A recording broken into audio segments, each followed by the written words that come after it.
Good morning, everyone. I'm Karson Wynne. Joining me today is Antonelli. Today, we're going to talk about one of the biggest usability and operational improvements we're seeing in modern Maximo and Moz environments. The shift from traditional start centers to operational dashboards. We'll compare the two approaches, discuss where each one fits, and then Ann will walk through a live demonstration showing how quickly dashboards can be built and configured in Moz.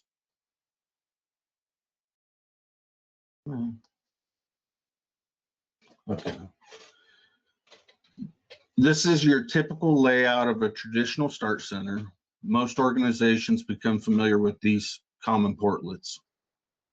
Favorite applications, quick inserts, our KPI graphs, and result sets.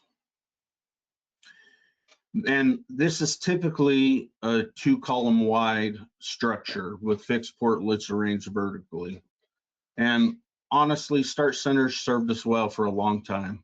They gave users quick access to information and helped surface work priorities, but they also had their limitations, limited flexibility, or limited layout flexibility, more static user experience, smaller visual workspace, and less operational context at a glance. The challenge is that organizations added more KPIs, more query lists, and more operational data. This led to start centers becoming crowded and slow. Users often ended up scrolling through multiple portlets just to find the information they actually needed. From a usability standpoint, it wasn't always optimized for modern operational workflows. As organizations pushed for better user adoption, mobility, and more real-time operational visibility, many teams started to looking for something more dynamic. Now, compare that experience to an operational dashboard. The first thing most users notice is the layout flexibility. Dashboards give us more screen real estate, better visual organization, larger KPI visibility. You can actually download up, or you can actually load 4 KPIs across the top of the dashboard. Then we have more configurable work queues. Work queues can display a list of queries or a single query list of records. And this really gives us an improved operational awareness. Instead of simply stacking portlets, dashboards let us organize information more intentionally around how users actually work. One of the major advantages is the ability to expand across 4 columns and create a much more information-rich workspace. You can place up to 4 KPIs across the top, giving leadership or supervisors immediate visibility into operational performance. Work queues are also more flexible than traditional result sets because they can display multiple saved queries, a single focused queue, or role-based operational lists. This starts moving the interface away from simply being a home page and more towards becoming an operational command center. And again, the columns are 4, or you can load up to 4 columns wide. Another important piece is deployment and governance. Just like start centers, dashboards can be assigned based on security groups, roles, users, and operational responsibilities. That means organizations can standardize experiences across departments while still allowing flexibility where appropriate. And from a governance perspective, this becomes extremely important because consistency drives adoption. Start centers typically had 1 security group is how we were seeing them set up per start center, but now you can assign multiple dashboards per security group. Here's a side-by-side comparison Traditional start centers gave us favorite applications, quick inserts, result sets, KPIs, workflow inbox, and bulletin boards, where operational dashboards retain many of these capabilities but significantly expand on them.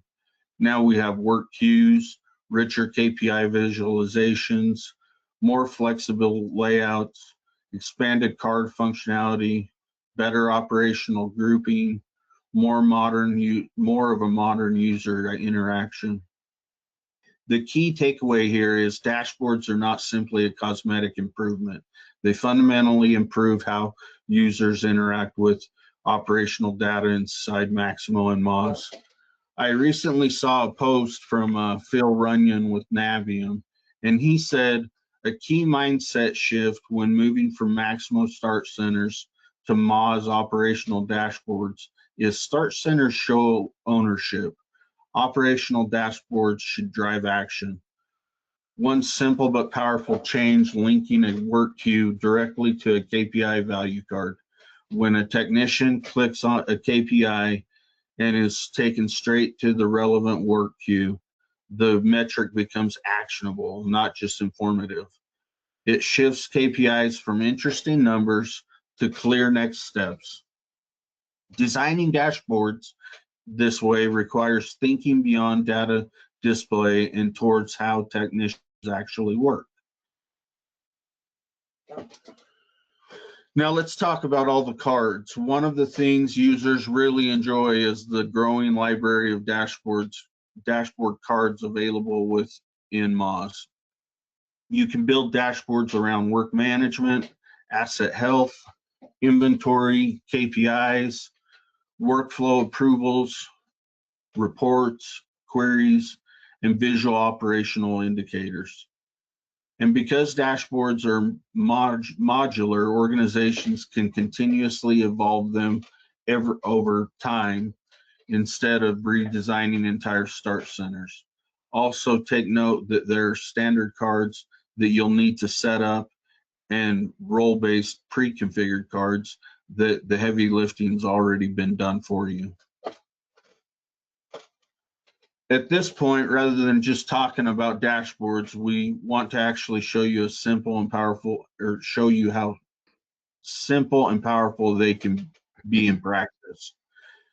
Anne is going to walk through a live demonstration in Moz Manage version 9.1.8 using TTC's training environment. She'll demonstrate creating a dashboard, adding cards, configuring work queues, adding KPIs, organizing layouts, and showing how quickly users can build meaningful operational views.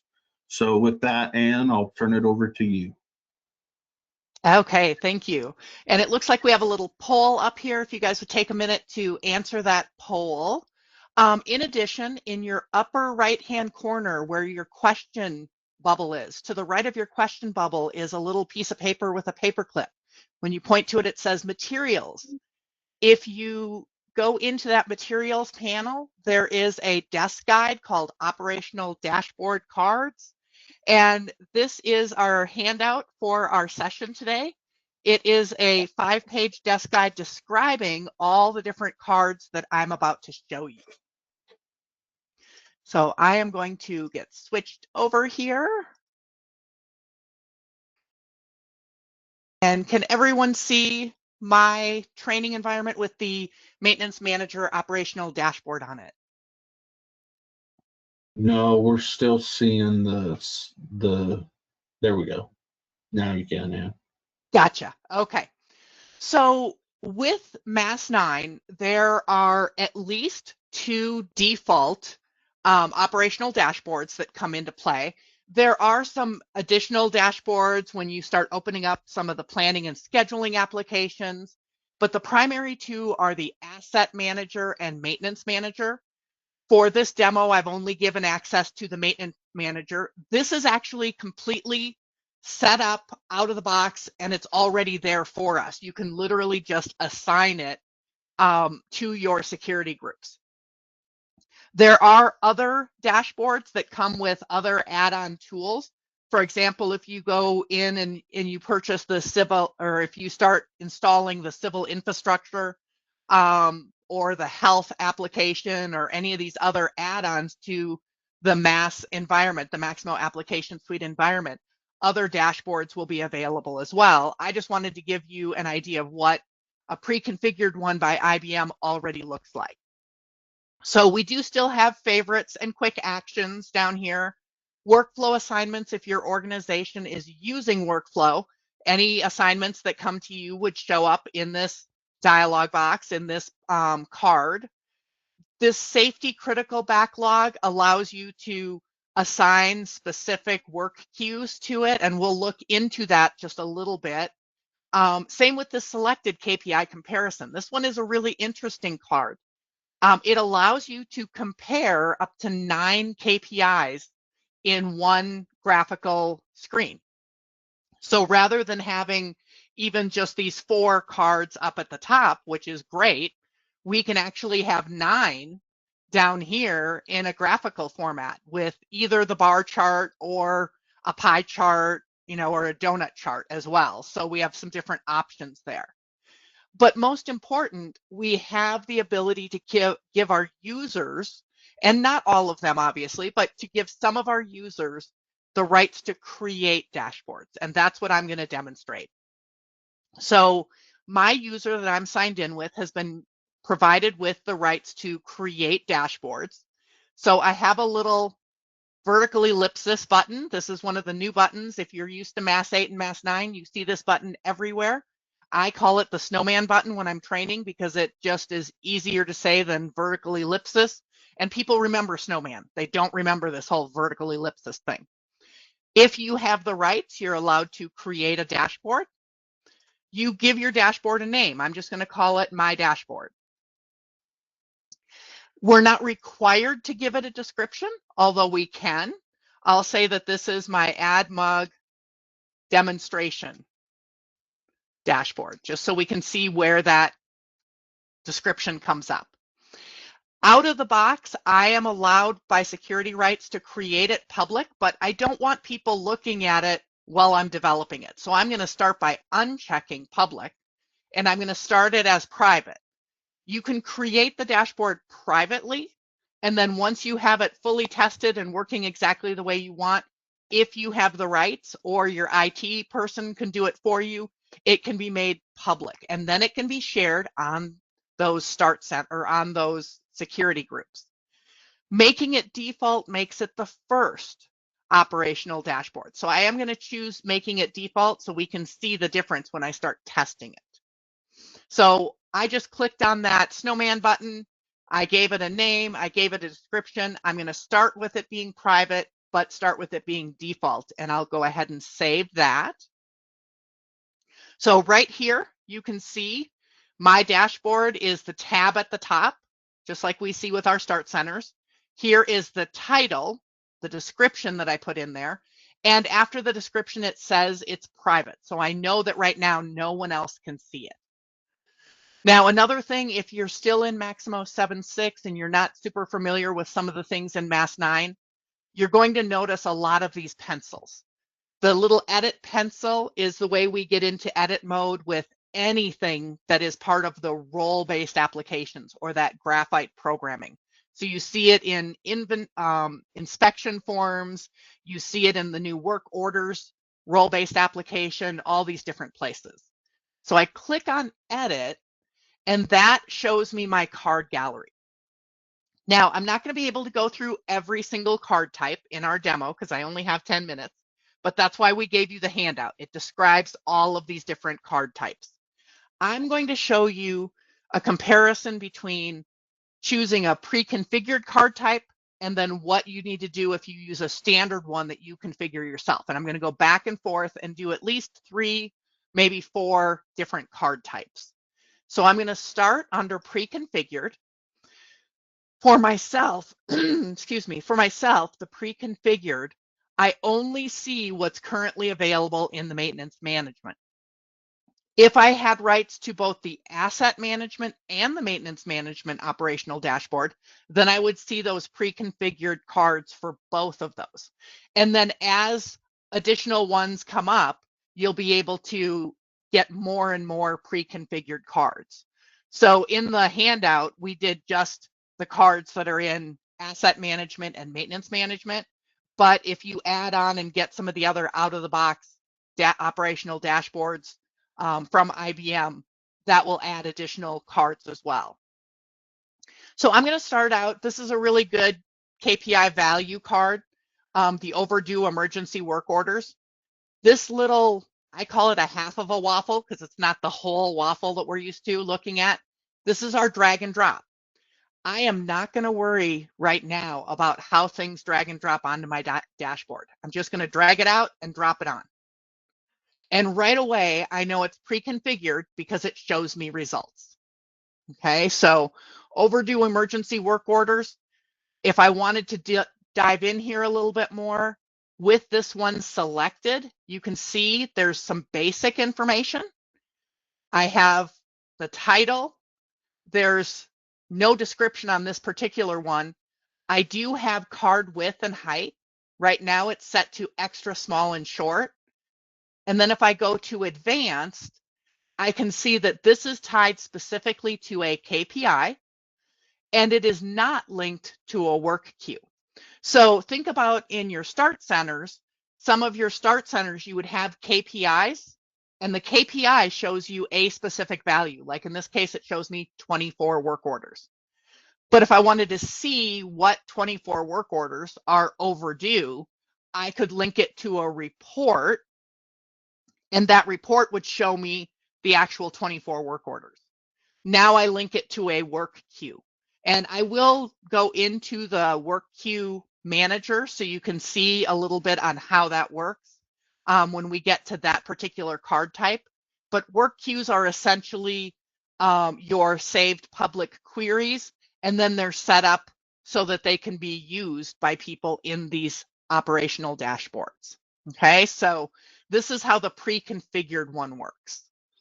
Now, if I do the same thing, I come back to card gallery up at the top.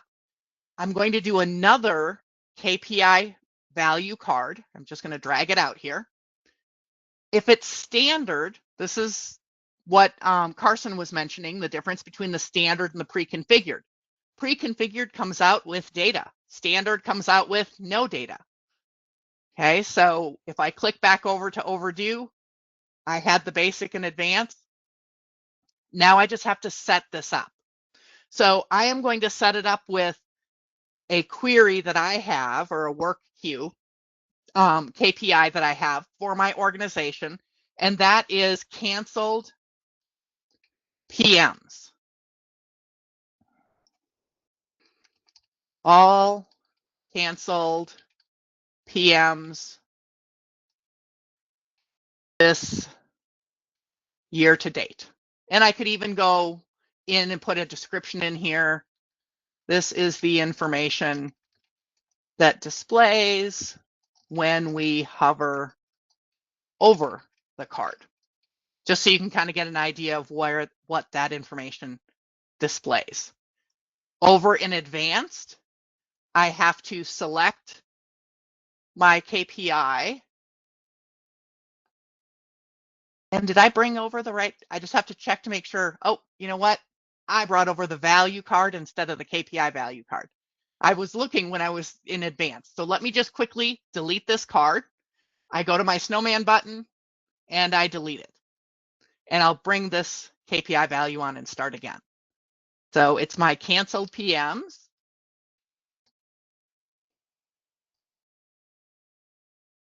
And this one doesn't allow me a subtitle, but I can do the hover over and say all canceled PMs this year to date.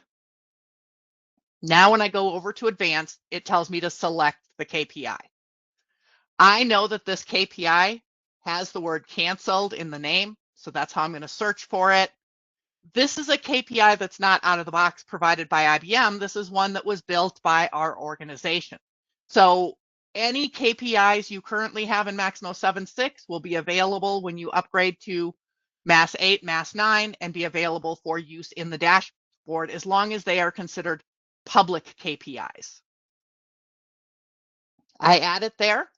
I have a unit. The unit by default is WOTRAC. I don't really like that, so I'm going to say work orders, like the overdue emergency work orders. And then if I did have that work queue, and my training environment doesn't have it right now, but if there was a query that was used for a report and I turned it into a work queue, I could also select that work queue, and that would provide a link directly over to be able to see those canceled PM work orders. So right now I have the pre-configured KPI value card and I have the standard KPI value card. I'm just going to click save so you can kind of see what we have so far. Notice that my dashboard went up front in front of maintenance management. That's because I chose it as the default. So if I were to go to other applications right now, and then I switch back, operational data,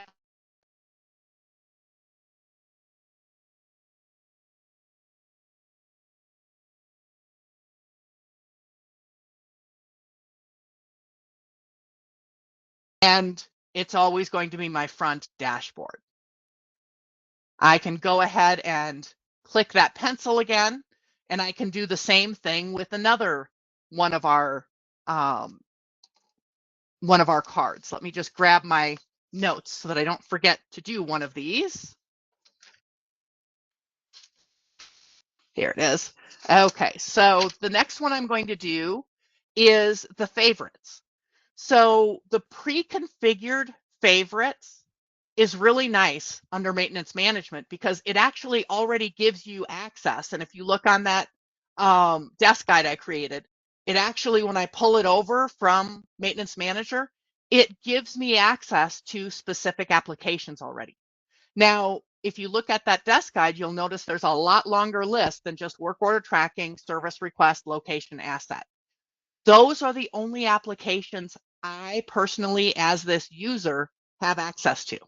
So that's why they're the only ones showing up. But if I go over to advanced, you can actually see that there are other ones there as well. So you can drag on this pre-configured card, the favorites card, and that card will only give users access to whatever they have security rights for. So it's very flexible and it gives access to a lot of things. We do have the option to change the pre-configured ones too.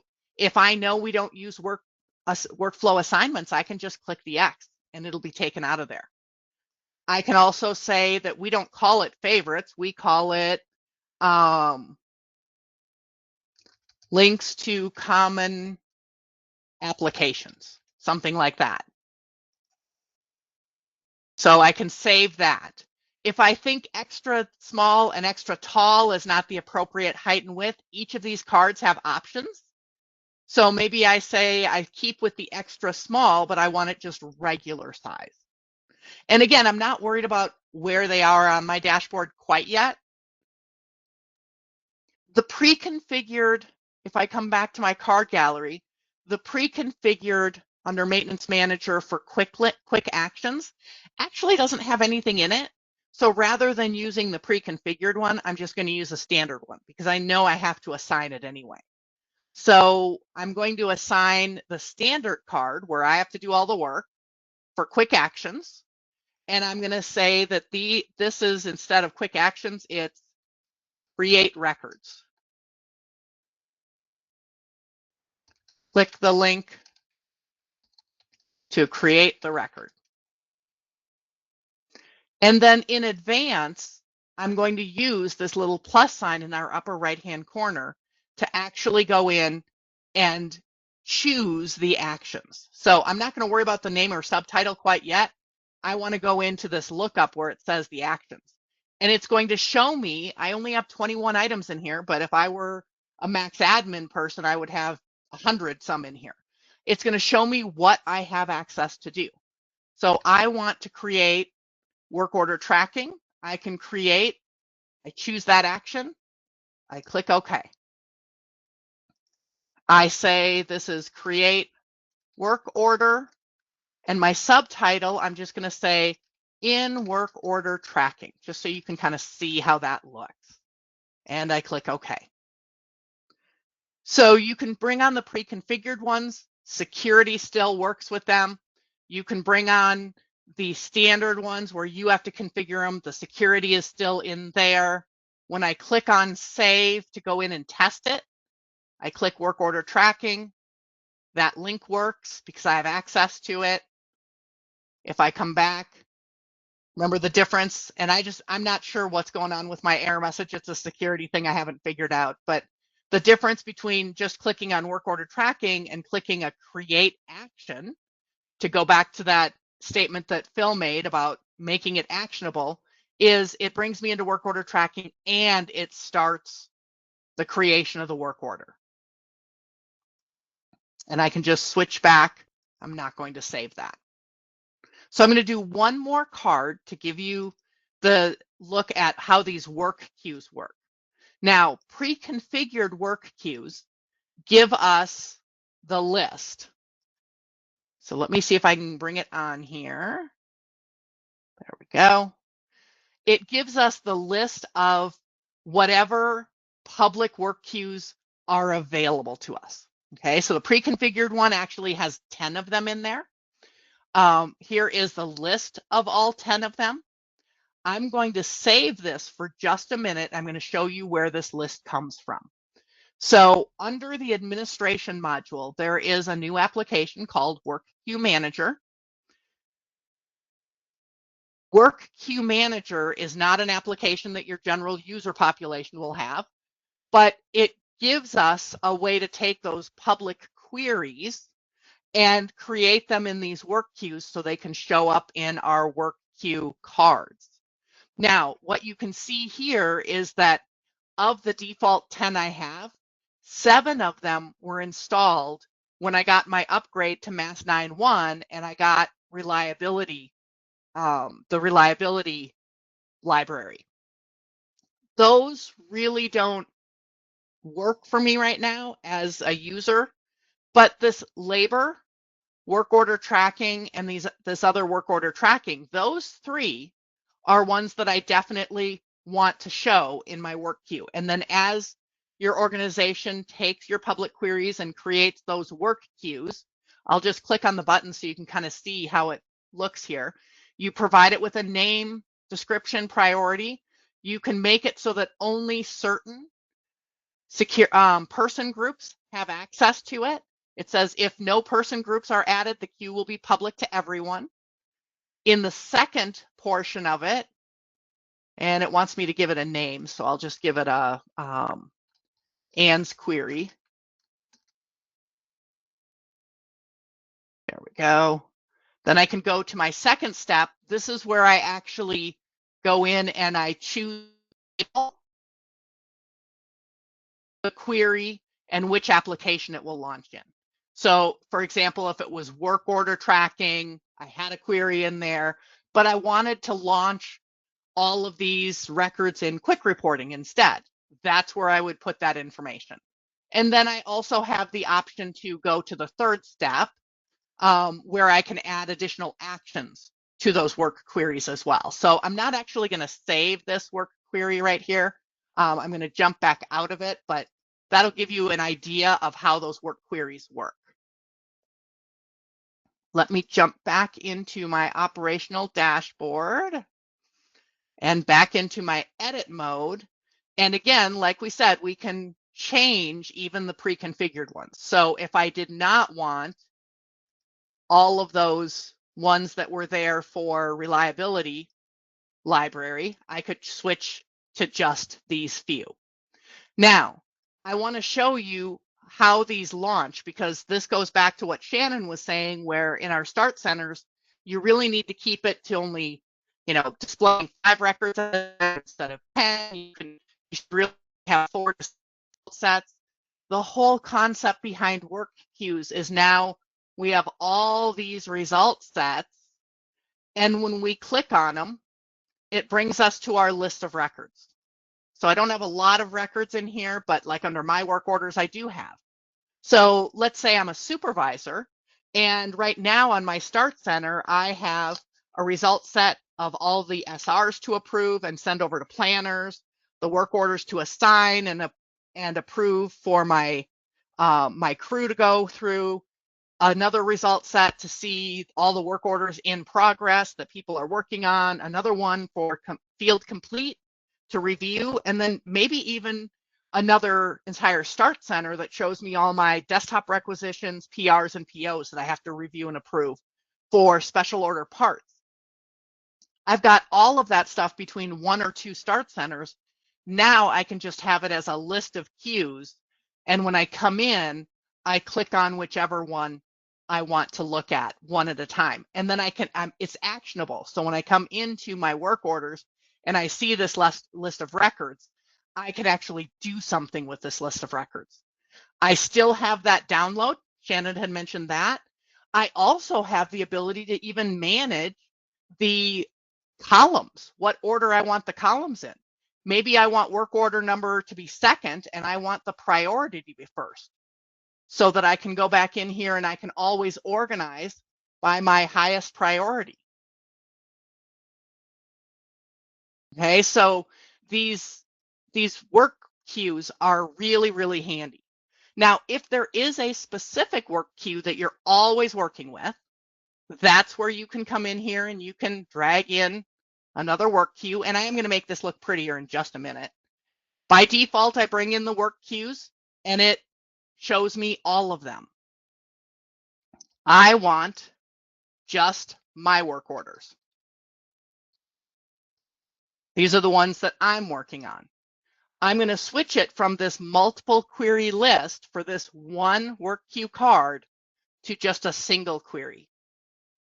And I'm going to choose that my work orders work query. Now that one displays with just my list of work orders. So if I wanted to pretty this thing up a little bit, I can go ahead and maybe I'll put, once I have it kind of set up the way I want it, I can, oops, there we go. Maybe I want create records above because I do a lot more creating than anything else. I just drag them and drop them. So you can kind of see why I didn't worry about it before. It's super fast and super easy to do. And then I save, and now I have everything I need. I can now go in using my little snowman button. I can manage that dashboard. And now I can change this dashboard here from private to public. And then it can be added to a start center for my whole team or all the maintenance role.